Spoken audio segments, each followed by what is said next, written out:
Dans le set, les personnages, ou vous préférez regarder dans le petit... Alors maintenant, aujourd'hui, je m'enferme dans une voiture en dehors du plateau.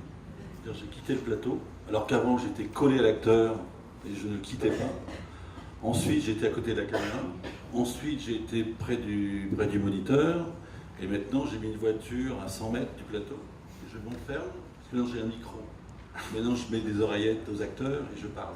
C'est comme Fritz Lang dans Ma Bousette. Peut-être. Et en fait, j'ai découvert l'oreillette sur Jeannette, parce que Jeannette, il y avait nécessité de mettre des oreillettes, parce qu'une comédie musicale, il fallait que l'acteur ait la musique. Mais j'ai tout de suite vu, quand je tournais Jeannette, que je pouvais lui parler à la petite Jeannette. Pendant qu'elle tourne, elle entendait la musique, mais moi j'avais le micro et je lui disais, bah, tourne-toi, va plus vite, attention, fais une pause, mets-toi à genoux, mets-toi debout. Plutôt que de refaire 40 prises, je pouvais le faire tout de suite. Sur le petit quinquin, le commandant, il a beaucoup de mal à mémoriser le texte. Ouais. Donc du coup, je lui ai dit, bah, écoute, je vais te le donner ton texte. Donc, je suis derrière et je lui donne son texte. Mais c'est pas simplement ça, c'est surtout la direction d'acteur. C'est-à-dire vous pouvez souffler à l'oreille de vos acteurs, c'est extraordinaire. C'est-à-dire, au lieu d'attendre et de regarder en disant, tiens, c'est dommage, pourquoi il ne s'est pas tourné, pourquoi il n'a pas fait ça, vous allez refaire une prise pour lui demander, tandis que là, vous pouvez le faire maintenant. Le problème, c'est que c'est votre voix. Si je parle, on m'entend. Donc il faut que je parte loin. Donc du coup, je pars loin. Et le plus important, c'est le retour vidéo. C'est l'image que vous faites. C'est pas d'être présent. De dire, ah oui, mais c'est pas bien, vous n'êtes pas près de vos acteurs. Ils s'en foutent. Ce qu'ils veulent, c'est que l'image soit belle. Ce qui compte, c'est le résultat. Donc depuis là, maintenant, je suis enfermé dans une voiture tout le temps. C'est très intéressant, c'est presque une régie télé.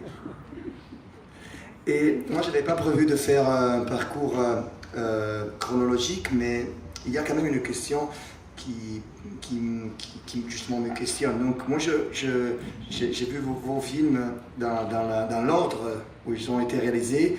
Donc pour moi, c'était plutôt clair le passage entre la vie de Jésus et l'humanité.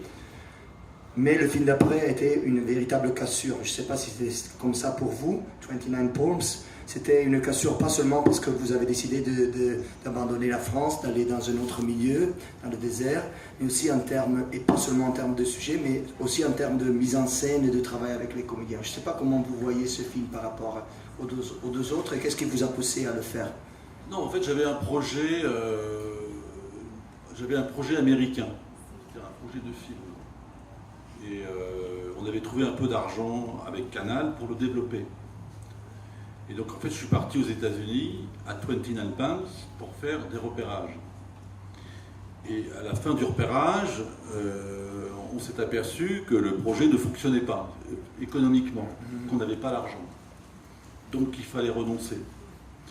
Mais moi en même temps j'avais travaillé, j'avais fait des repérages, j'étais parti avec quelqu'un, et je me suis dit bah tiens, je vais plutôt utiliser ce qui vient de se passer. Donc en fait, c'est une chronique assez personnelle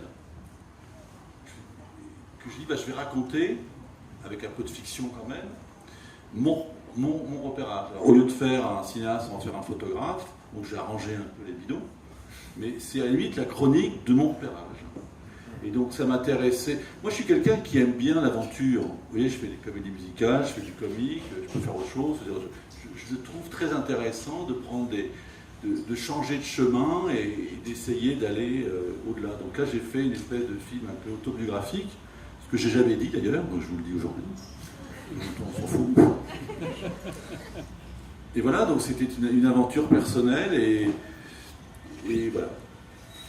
Et